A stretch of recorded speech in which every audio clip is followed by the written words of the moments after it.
Marcus not only regained his ranch, but the court also declared the HOA guilty of unlawful foreclosure practices. One by one, families who had lost their homes under similar circumstances stepped forward, their voices breaking with emotion. The Army's legal team helped them reclaim what was taken, and soon, the once proud HOA office became a place of shame. Properties that had been stolen were handed back, and those who had abused their authority were forced to resign. The community began to see Marcus not just as a soldier, but as a protector of fairness, someone who stood tall when everyone else felt powerless. The HOA's empire, built on intimidation, had collapsed under the weight of its own greed. The day Marcus moved back into his ranch was one the town would never forget. Soldiers from his unit stood at his side, neighbors gathered, and even children waved flags as he opened the door once again.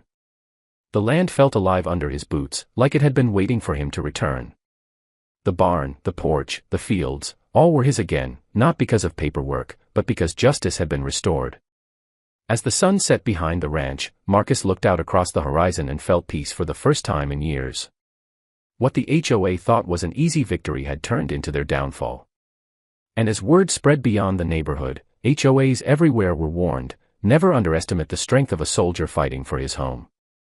Marcus's story wasn't just about one ranch, it was about honor, resilience, and the unshakable truth that no amount of greed could ever defeat justice.